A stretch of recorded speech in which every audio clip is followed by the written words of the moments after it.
Tonight, former Chicago Mayor Lori Lightfoot would hold court in the village of Dalton. Since last spring, she has been looking into Mayor Tiffany Henyard's alleged misuse of taxpayer dollars. Casey Cronus is live with a look ahead. Casey. Hi, Terrence. After months of waiting, the public in about 90 minutes will get a clearer picture of just how much financial trouble the village is really in. Last April, former Chicago Mayor Lori Lightfoot was hired as an independent investigator amid questionable spending by Dalton Mayor Tiffany Henyard. In August, Lightfoot released a sneak peek of her findings, but made it clear there was much more work to do. It was then that community members were made aware of village credit card transactions amounting to tens of thousands of dollars on Amazon and Wayfair, and millions more owed to vendors. Tonight, Lightfoot's full report will be revealed, and she will share her own recommendations. The meeting is open to the public and starts at 6 o'clock. This comes less than 1 month until the mayoral election here in Dalton. It's 6:30 tonight. We just got here early. It was 6:30.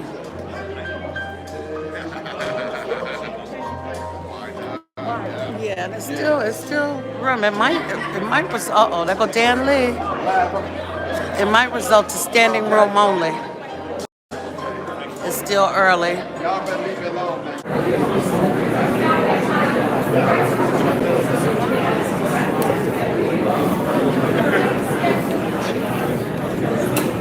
Good evening, everyone.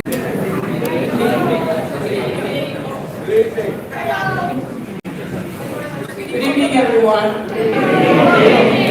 Thank you all for coming out on a cold night, and hello to those folks who are watching on the live stream. My name is Lori Lightfoot, and with my colleague Amanda Kite, we're from the Charles River Associates, and we are here to provide to the members of the Board of Trustees and the public our final report regarding our investigation of the allegations of financial mismanagement and other matters concerning the village of Dalton.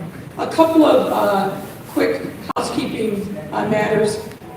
So let me start by saying that, as you know, we began this investigation in earnest back in the spring of 2024 after the trustees overrode a veto of the resolution hiring us through the Legislative Council. We were tasked with looking into irregularities, allegations of irregularities regarding financial mismanagement by Mayor Tiffany Henyard and others in her administration. And I want everyone to be clear, we are not conducting a criminal investigation. This is an investigation that depended upon witness testimony, that depended upon getting access to certain documents. And to be clear, we did not receive total cooperation in this investigation. In fact, we encountered many challenges getting access to relevant documents. We do not have subpoena power as an independent investigative team, which would have allowed us to obtain materials and cooperation from individuals. The village's personnel policies do not require cooperation with internal investigation. That proved to be a challenge in this circumstance. And the lack of cooperation by some individuals led to delays, limited our abilities in the scope of work, and ultimately limited the information that we were able to address in the course of this investigation. Despite these obstacles, we made progress in providing information to the trustees and to the public on the true financial condition of the village of Dalton, along with some other issues. And as a result of that, we're able to make some concrete recommendations, many of which the trustees have already adopted, on how to right the ship, to make sure that there are financial guardrails in the operation of city government, and to provide some other supports that would all be in favor of transparency and good governance. We thought it would be important to give just a little bit of background about the village of Dalton. The village was incorporated in 1892, and according to the most recent census data, the population is approximately 21,426. The median household income is 58,706, and the village is approximately 91% African American. And some of these delinquencies go back years. But soon after we had our report in early August of last year, the comptroller's office suddenly paid attention to the village of Dalton and took notice, while other municipalities across the state have been delinquent in their responsibilities for years. One might ask, why is that so? Right. One thing, given what you've heard and seen over the course of the last couple of years, the village actually does have a purchasing policy and manual. And it's very straightforward, as you might expect. The challenge has been it hasn't been followed, and we'll get into details about that. There is in this purchasing policy set controls on who can authorize what at what dollar levels. As you can see from this slide, department heads can authorize spending up to $1,000. Between $1,001 and $5,000, the village administrator can approve. And over $5,000, any expenses for goods or services over that amount must be brought to the village board for approval as set forth in the purchasing policy. Let's give a little background on Mayor Tiffany Henyard. As many of you know, she's a lifelong resident of the village. She served as a village trustee from 2013 to 2021. Her bio cites that she graduated from Robert Morris College, although we were unable to verify that. And she became mayor as of May 2021. Now, keep in mind, folks, there were two elections. There was an election at the end of February that went to a runoff, and then there was a final election later that spring. At the time of that second election, according to records provided to us by the County Clerk's Board of Elections, only 9.5% of registered voters in Dalton came out to vote.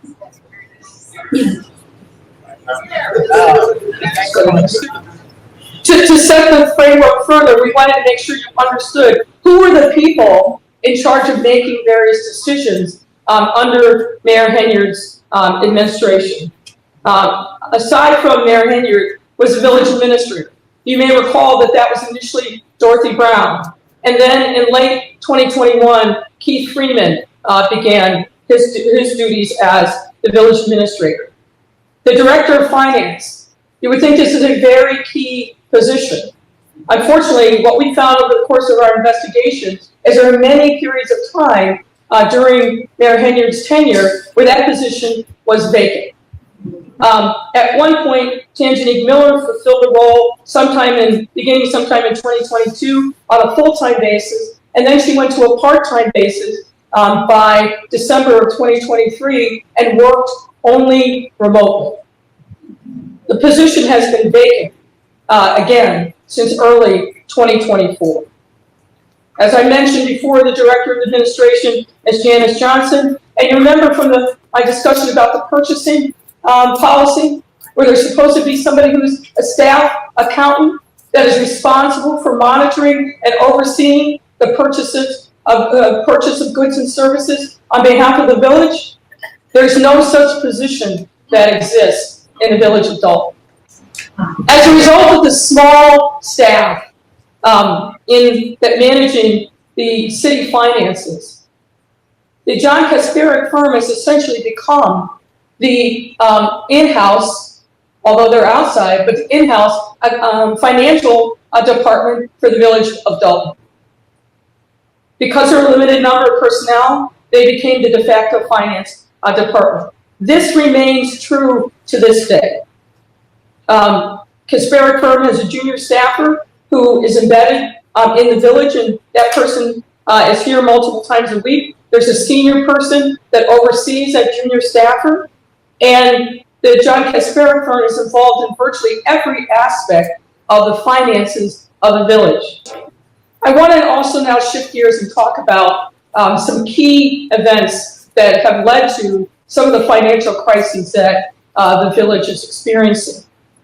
And what we found in our investigation, and that's based on a review of contemporaneous documents and witness interviews, that beginning at least as early as late 2021, there was a concerted, systematic effort on behalf of Mayor Henyard and others in her administration to hide the true financial condition of the village of Dalton from the trustees and from members of the public.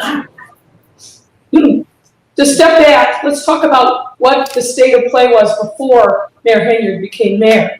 What we found is that prior to that time, the Kasperick firm would provide 3 different and important categories of information to the entire Board of Trustees, key city personnel, to make sure that folks were up to speed on a real-time basis as to what the circumstances were, both of expenses and revenue, and whether or not the expenses and revenue were on track with budget projections. They created a weekly report reflecting what work they did on behalf of the village. Monthly financial statements with the detailed notes memorized in an accompanying memo. Warrant lists, which detailed the expenditures to be presented at board meetings. And for a time, Kasperick firm also prepared and shared a payroll list. What we see in the fall of 2021 is the start of the effort to make sure that the trustees did not have full access to information about the true financial condition of the village's finances. And I want to walk you through step-by-step evidence that we were able to review that was memorialized contemporaneously, primarily in emails. In September 28, 2021, in an email to John Kasperick, Chris Mirabali, remember this guy who's responsible for supervising the work here at Dalton, noted, quote, "The mayor has requested that the warrant list for both electronic and regular billing be sent to her first for review and approval prior to it being released to the board." On October 4th, 2021, Trustee House emailed Mirabali seeking missing payroll reports that he had not received since the August 27, 2021 payroll. That same day, Mirabali forwarded that email from Trustee House to Mayor Henyard and sought advice on how to respond. On October 21st, 2021, Chris Mirabali reported to John Kasperick via email that Mayor Henyard was very upset with him because he disclosed in a board meeting that she had directed him not to send trustees payroll records. There's a board meeting that precedes this October 21st date, where you can see on the YouTube video that she's asking him, "Did I tell you not to send this information?" He answered in the affirmative, and then that was the source of her anger with him. He was later called into a meeting with the mayor in the presence of Janice Johnson and Dorothy Brown, and the mayor in effect told him that he should never contradict her in public and that he should shade the truth. By November of 2021, a split between Henyard and certain trustees was in full bloom and played out in the trustees' shrinking access to village financial information. And on January 22nd, 2022, Mirabali again transmitted the December financials and a corresponding memo to the full list, including the trustees. Municipalities are required to keep and produce the records of governance to anybody who asks for them, with a narrow set of exceptions. Now, from May of 2021 through September of 2023, based on our review of relevant FOIA records and witness testimony, there were a significant number of FOIA requests that came into the village. Most of these requests were ordinary type. People asking about particular addresses within the village, people seeking other information. But what we started to see in 21, and then it increased steadily over time, is people asking very specific information. However, in April of 2023, trustees passed an ordinance intended to get the FOIA process back on track. And that ordinance read in part, quote, "Whereas the Board of Trustees finds that the village has experienced an insurmountable backlog of FOIA requests due to failures of village staff to respond to requests for information from the FOIA officer at the instruction of the mayor and her village administrator. The trustees obviously believe that that's precisely what had happened, which is that the mayor had instructed people within the departments not to respond to FOIAs. This was in the state fiscal year 2023. However, that appropriation, for some reason that we were not able to ascertain, was never taken advantage of, meaning those monies never came into the village of Dalton. So $5 million that could have significantly helped the financial fortunes of this village got recycled and went elsewhere, but never came to the village of Dalton. I'm going to talk to you next about the American Rescue Plan dollars and funding that came to the village of Dalton.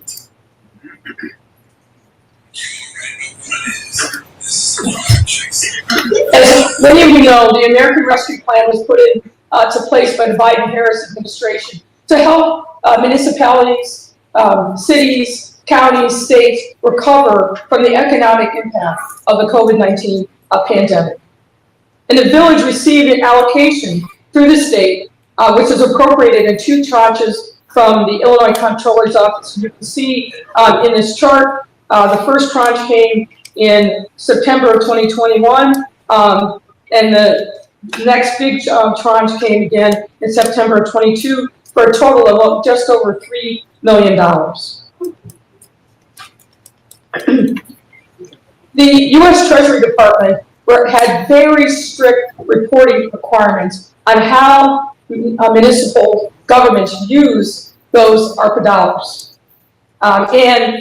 Somebody was supposed to be designated as an ARPA reporting person responsible for making sure that they were complying with U.S. Treasury regulations. But contemporaneous documentation that we have seen and confirmed in recent communications is that no one from the village actually took the responsibility to complete the reporting information. And based on the records that we have seen, there's approximately $1.7 million left of the ARPA funds, and it's held in a specific capital projects account. Based on what we've seen in the financial documents, the ARPA funds were used in a variety of ways, as you can see from this chart. As you noted, there's a big category of $481,379 called other expenses. This was used for a variety of different things, from construction materials and supplies, lawn care, pest control, utilities, sprinkler installation, but none of these things were specifically approved by the board.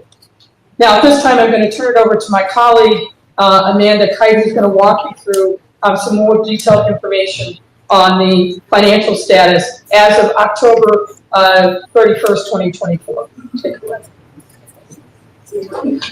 So now we're going to walk through and largely provide an update to the financial information that was presented back in August. And we've been provided records that cover the first 6 months of the village's fiscal year 2025. As of October 2024, the village's general fund, which is the fund that's used to account for the majority of the village's operations, remains in a net deficit position. However, the deficit position has decreased or improved from the information that was presented in August. And as of October 2024, the general fund's net deficit position is currently $2.4 million. Additionally, during the first 6 months of fiscal year 2025, the average monthly expenditures of the village have also decreased. Through fiscal year 2024, the village was spending on average $2.5 million per month. Wow. During the first 6 months of fiscal year 2025, that number is down to $2.1 million per month on average.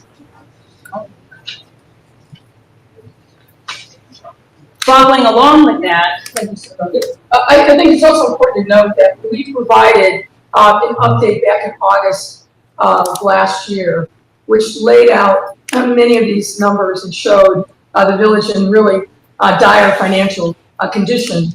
The trustees immediately took action to address particularly the spending side of the ledger, significantly reducing the number of credit card access, working with banks, restructuring some of the expenses. So that accounts in part for the reduction in expenses. And as Amanda will explain, there are other factors that contributed to this, but I wanted to note that the trustees heeded the concerns that we raised back in August and took specific action, many times in opposition from Mayor Henyard, to make sure that they were starting the process of putting the village back on better financial footing.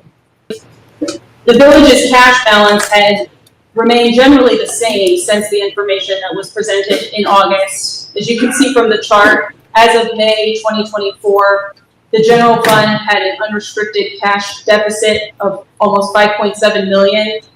As of October 24, that amount is a deficit of around 5.5 million.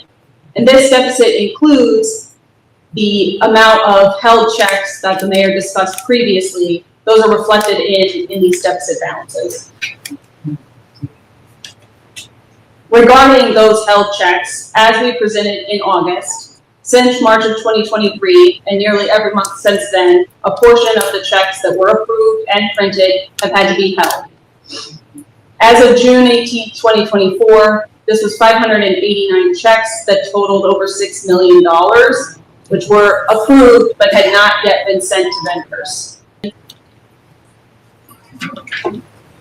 Turning now to discuss the village's use of credit cards.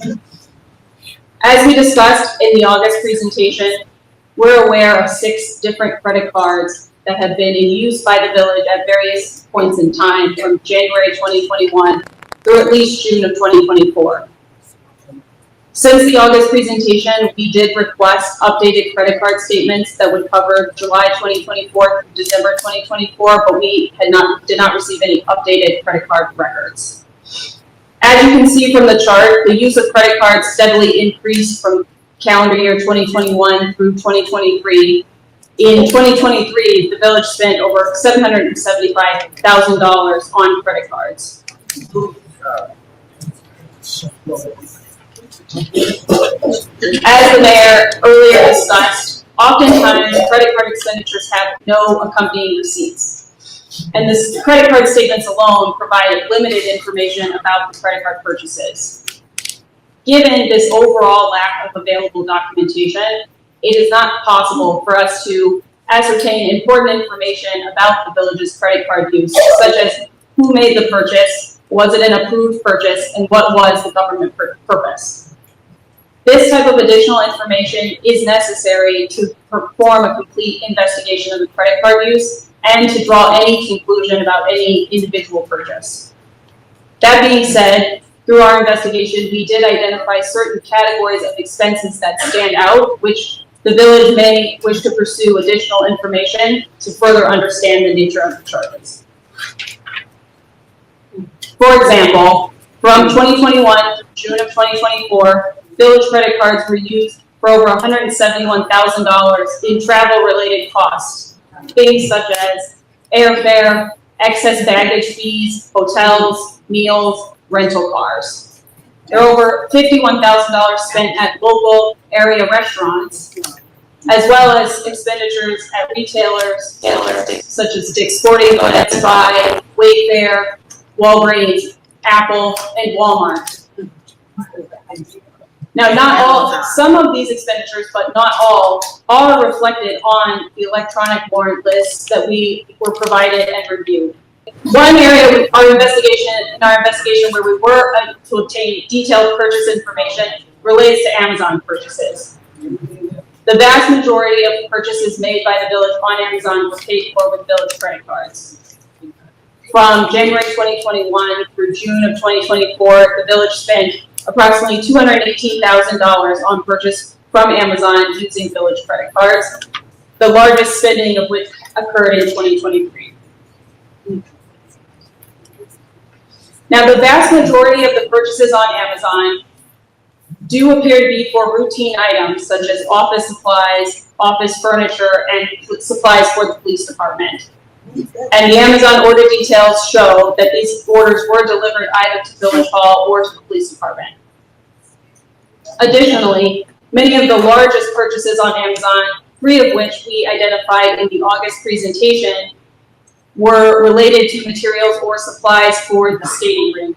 This includes $5,099 for artificial ice tiles, $33,000 for artificial ice tiles, $5,600 artificial ice tiles.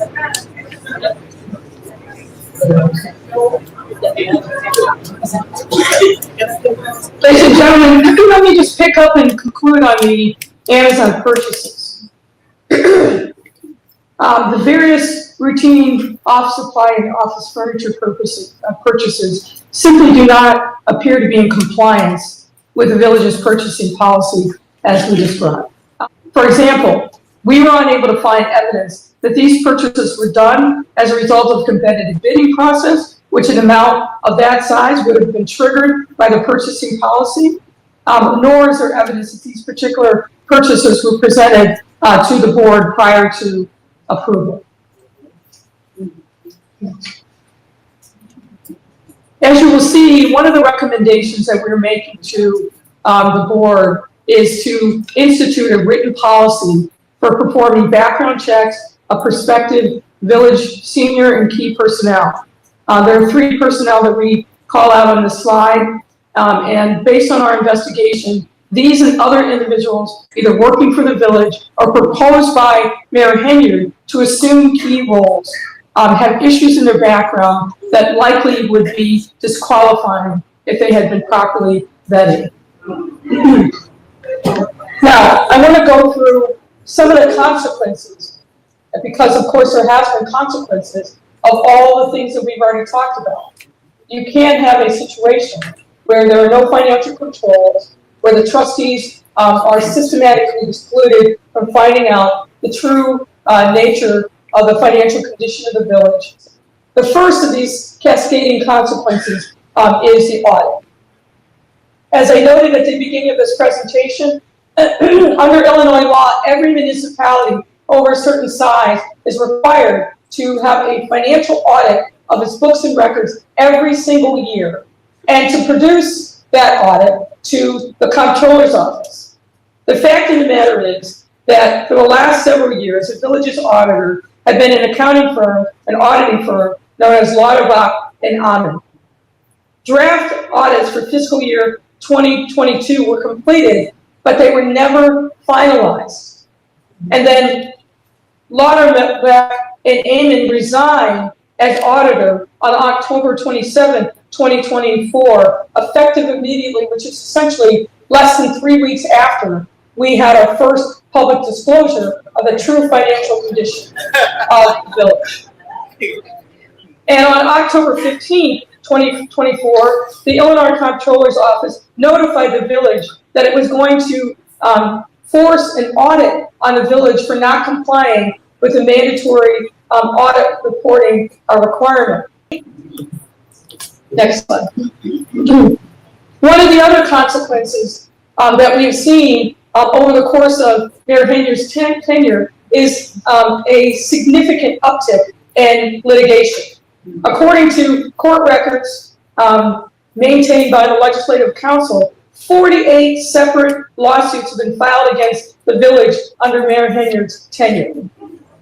12 pending matters relate to FOIA violations. The insurance issue, because insurance is a significant cost in the budget for the village of Dalton. The village's insurance needs are primarily handled by 2 entities: an insurance broker, which is Insurer Source LLC, and something called a third-party administrator, which currently is Charles Taylor, TPA. In 2024, the village's insurance coverage became at risk due to late or non-payment of fees. The village's premium financing company sought to avoid its contract with the village. And let me explain what that means. There is a finance company that fronts the money for the village's various insurance costs, and the village pays it back on a monthly basis. But because of non-payment, that finance company walked away from its responsibilities and said, we're not going to we're not going to finance any future funds to the village to pay its insurance. That created a bit of a crisis. The village's longtime third-party administrator, that's the entity that then pays claims that are made by people that trigger the insurance policies. That third-party administrator also walked away and refused to renew its agreement with the village, again, as a result of problems in payment. Next slide. Now, this came at a critical time. The renewal period for village insurance is early August of every year. Typically 60 days before that time, the insurance broker will start negotiating, renewing terms of coverage with the various insurers. You had the TPA walk away, which is known to the insurance companies covering the village. You had the finance company walk away, which is known to the village. And the fact that these other carriers decided not to renew, that also sent a ripple through the insurance market. As a result of the efforts of the insurance broker, he reached out to 36 different insurers, including 10 excess insurers, and then 26 non-excess carriers. 5 carriers chose not to renew their coverage for the village. 13 carriers declined to quote coverage for the village, meaning they weren't even interested in providing a quote, and 1 carrier simply didn't respond. As you can see from this slide, the village was compelled to pay more for less coverage. We have here a kind of side-by-side comparison of what the coverage was under general liability, law enforcement, public official, and auto liability. In the preceding year, the coverages were almost equal at $11 million. But as you can see, in the current coverage period, there's a significant decrease in the amount of insurance coverage that the village now has to handle whatever liability issues may come up. The other significant concession was that the insurance carriers refused to cover Mayor Henyard. As you can see in the third bullet, there's a quote directly from the insurance policy. The insurer covers all elected officials, provides that as a separate part of its coverage, but specifically in writing excluded any claim made against any insured which is brought by, on behalf of, or against the following entities or individuals, and that is Tiffany Henyard. And the emphasis here was in the original.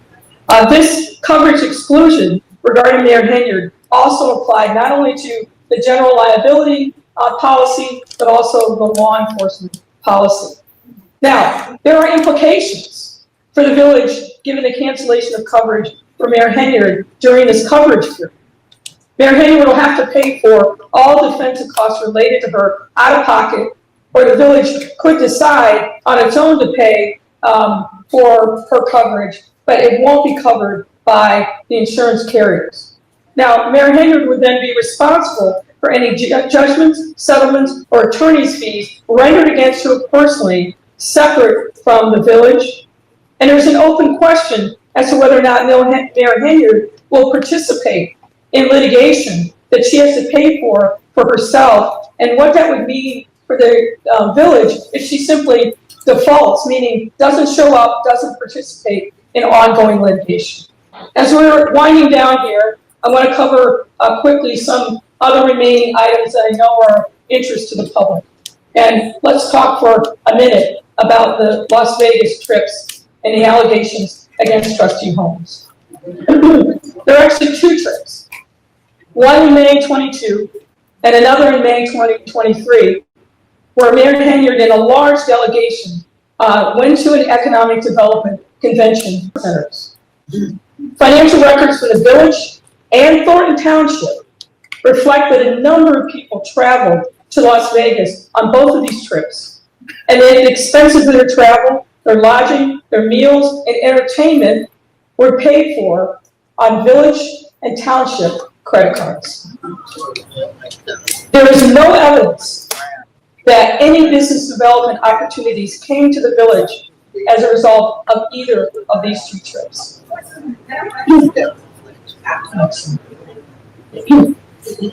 You are all aware of the fact that there are allegations against Trustee Holmes as a result of contacts between him and a former village employee on the May 2023 Las Vegas trip. We're not going to go into chapter and verse on this because we are not a criminal investigative authority, but suffice it to say, the allegations are that Holmes took advantage and assaulted a young woman while she was unconscious in his hotel room, that he contacted a village Dalton police officer who was also on the trip, FaceTimed him, showing the young woman unconscious on the hotel room, and some of you are aware that a recording of that FaceTime call has recently surfaced. The young woman eventually filed complaints in Las Vegas and suburban Cook County. Fall of last year, the Las Vegas criminal authorities closed its case after its investigation. The young woman has also filed a complaint with the EOC alleging that she was wrongfully terminated from her employment as a result of making an outcry to Mayor Henyard directly about the alleged assault. And the young woman has subsequently filed a lawsuit which makes similar allegations. And that lawsuit remains pending. Importantly, neither the young woman, Trustee Holmes, or other witnesses cooperated with our investigation. Another thing that I think is important regarding this alleged incident between Trustee Holmes and this young woman. Working through the Delgado law firm, we learned that Mayor Henyard authorized an investigation to be conducted by a firm called R.E. Walsh and Associates out of Oak Brook, Illinois.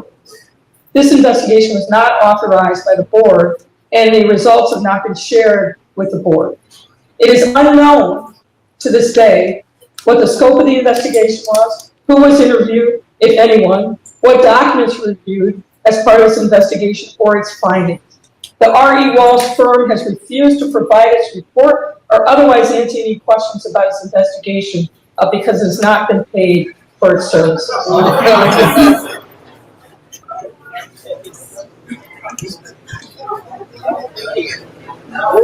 Let's talk for a moment about Thornton Township.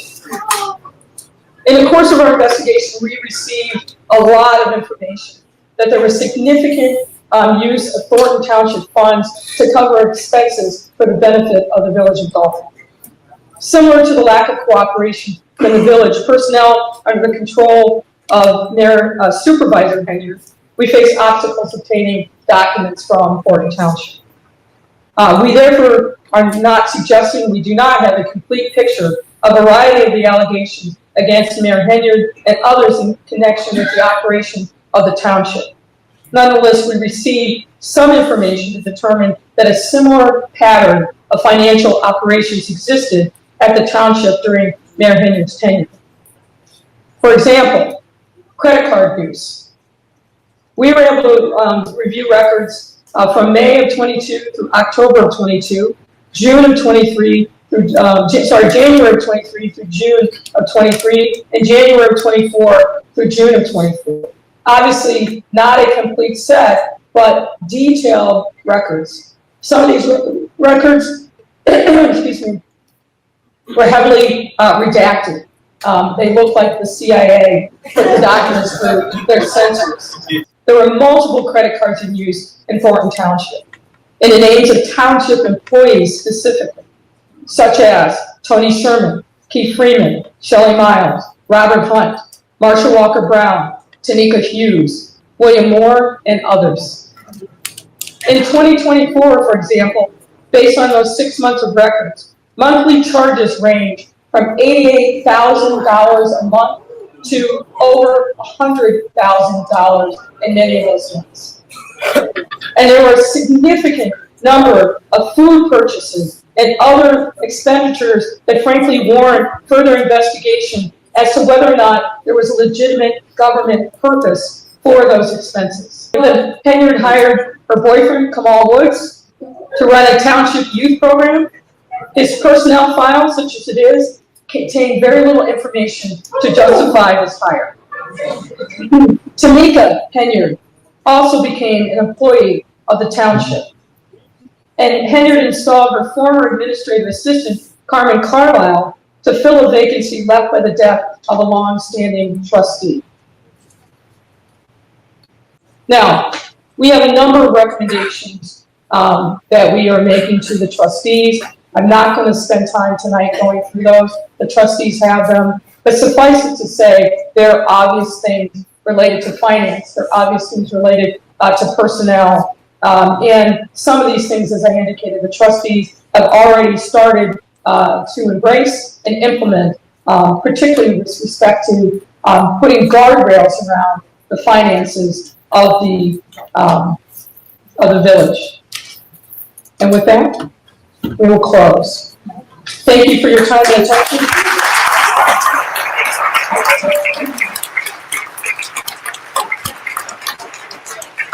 Now, as I said at the outset, we've passed out index cards. If you have questions written on them, pass them forward, and we will entertain some questions. Can members of the Park District staff perhaps help us collect some of these cards and bring them forward? If you have a card, hold it up in the air, and somebody will come by. Maybe pass them forward to the front. That's probably the easiest thing to do. And remember, if you'd like an electronic copy of this PowerPoint deck, please make sure you provide your name and your email address.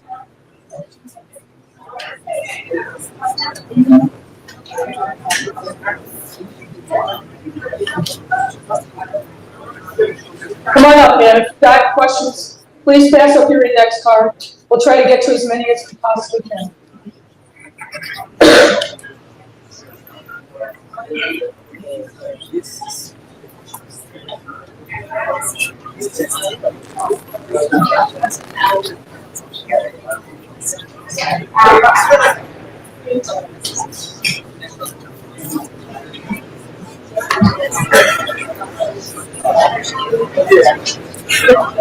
I was having a heart attack.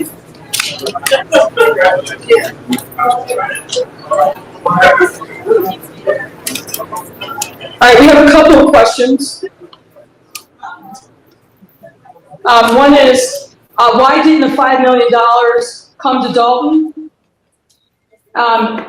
The answer is we don't know. What happens is monies get appropriated and become part of a budget. It will go to the relevant state department for allocation, but then the municipality has to fill out certain paperwork in order for it to claim that allocation. We have not found any evidence that happened with the Village of Dalton. This person also asked, is there anything to hold Tiffany personally liable?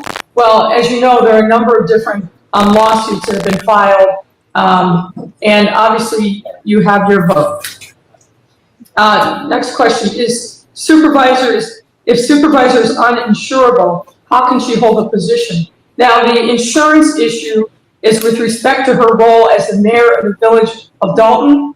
We have no visibility into whether or not the insurance issue also applies to the township, but she can still hold her position. But as I indicated, with a lack of insurance coverage, it puts the village and the taxpayers potentially at risk. And certainly she would have to pay for her own lawyer, her own defense, if she is sued in the course of her duties. There's a question of who pays the services that are rendered by my colleague and I. As you recall, the trustees voted to approve the hiring of us, and that comes from the Village of Dalton. Are you bringing me one more question, ma'am? Come on.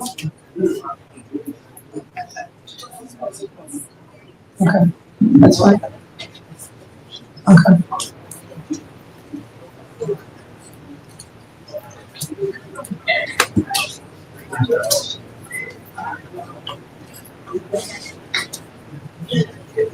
There's a question that whether the village will be able to get federal or state funding to bail us out of this mess. And the answer is, I think that's a matter that the trustees are actively pursuing. There's a question, have all of your findings been given to the FBI and any agency concerned? Maybe we'll all turn and wave to our friends in the federal government who are surely watching this live stream.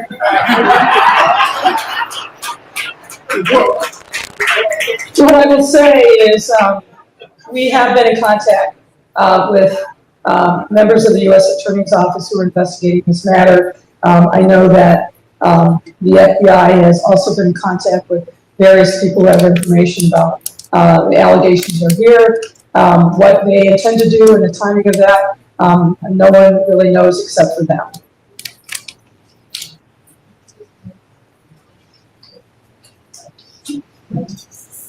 So just sort through that village resources. We covered some of that in our good question.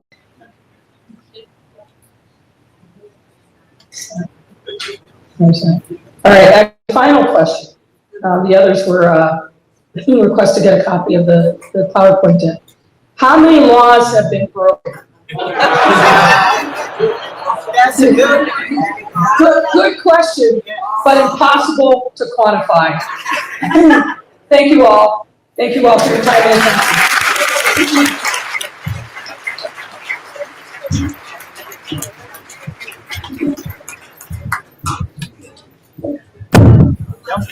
Okay, we want to thank everybody for coming out, and on behalf of the Dalton residents, board of trustees, we want to ask everybody to give a round of applause to Mayor Lightfoot for her hard work.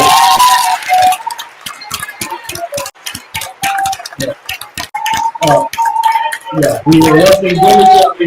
This has been very critical for us to start to get a picture of what's going on, so we can begin working on that. So Mayor Lightfoot's influence has really been tremendous on us getting on the right path. Yeah. You know, one thing that I wanted to make sure that I mentioned, there were a significant number of folks that didn't cooperate in this investigation, either because they were scared or they chose not to. And there were some people who didn't cooperate initially, but then I'll say saw the light and did. And I want to call Freeman, the administrator. He was definitely team tenured early on and wasn't particularly cooperative, but sometime late last summer, clearly had a change of heart, and has been very instrumental in making sure that we got access to the financial records that were critical for us to be able to provide this information to you. So I just want you to keep that in mind. Thank Mr. Freeman for what he has done to work with the trustees and legislative council to make sure that there was more transparency, particularly around financial matters for the village. Thank you all, and good night.